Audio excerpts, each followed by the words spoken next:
ማህደረ መለኮት ቅድስት ድንግል ማርያም ያረፈችው በዚህ ስፍራ ነው። እንደምታዩት ህንፃው አስደማሚ ነው። 64 ደረጃዎች አሉት።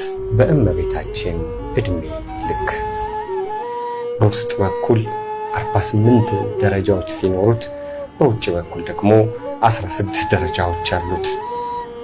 እሱን ወርደን ስንጨርስ የቅድስት ድንግል ማርያም መቃብርን ፊት ለፊት እናየዋለን።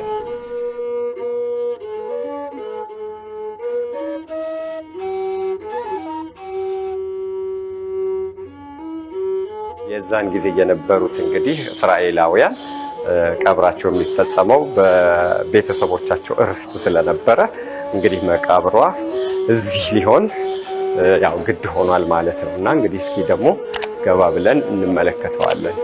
ህንፃውን አሰራር ስትመለከቱት አንደርግራውንድ ውስጥ ያለ ነው።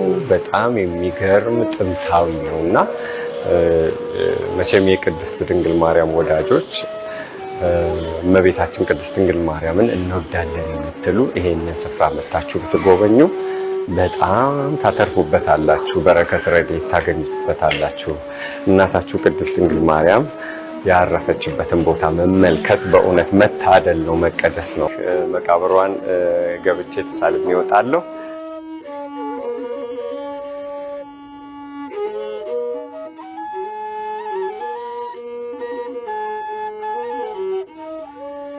ቅድመ ጸኒስ ድንግል፣ ጊዜ ጸኒስ ድንግል፣ ድህረ ጸኒስ ድንግል፣ ከመጸነሷ በፊት ድንግል፣ በጸነሰች ጊዜ ድንግል፣ ከጸነሰች በኋላም ድንግል፣ ማኅተመ ድንግልና ያልተለወጠ እናትነትን ከድንግልና ድንግልናን ከእናትነት አስተባብራ የያዘች የእግዚአብሔር እናት የድንግል ማርያም መካነ መቃብር ውስጠኛው ክፍል እንደምታዩት ይህንን ይመስላል።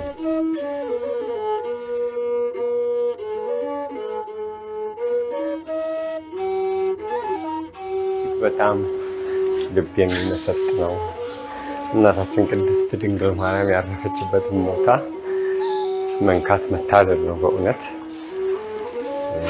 ከቃላት በላይ ነው። እችን የአምላክ እናት፣ የሕይወት እናት፣ የእውነት እናት ያረፈችበትን ቦታ መንካት በራሱ ምን አይነት መታደል ነውና በጣም ትልቅ ደስታ ነው የተሰማኝ።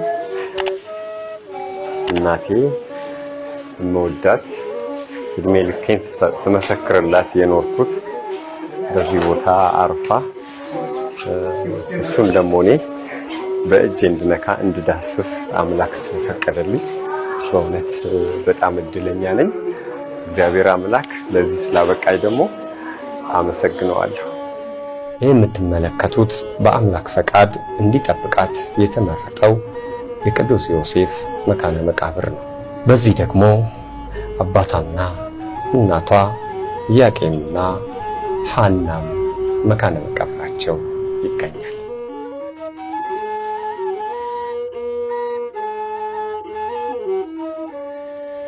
የድንግል ማርያም ዘላለማዊ ድንግልና፣ አማኑኤልን መውለዷ፣ የማይሞተው ጌታ መሞቱ፣ እነዚህን ለመረዳት በእግዚአብሔር መመረጥ ይጠይቃል። እነዚህ ሦስቱ ከዚህ ዓለም ጥበብ በላይ ናቸው። ምድራውያን ጥበበኞች ሊደርሱበት የማይቻላቸው ረቂቅ ተአምራት ናቸው። በመለኮት ዝምታ መጎናጸፊያ የተጠቀለሉ ጣፋጭ ምስጢሮች። ከምድር ዕውቀት በላይ ለሆኑ ለነዚህ ምስጢሮች በእውነት አንክሮ ይገባል። ሌላም አንክሮ የሚገባው ምስጢር አለ። አምላክን የመገበች በሥጋው ወራት ሁሉ 33 ዓመት ከ3 ወር ከሱ ያልተለየች ከሰው ወገን ረጅም ጊዜ ከአምላክ ጋር በመቆየት ተወዳዳሪ የማይገኝላት የመለኮት ሙዳይ ሞቷ በጥር በነሐሴ መቃብር የመሆን ምስጢር ያለ አምላክ ፈቃድ የሰው አእምሮ አይደርስበትምና በእውነት ለዚህ ታላቅ ምስጢር አንክሮ ይገባል።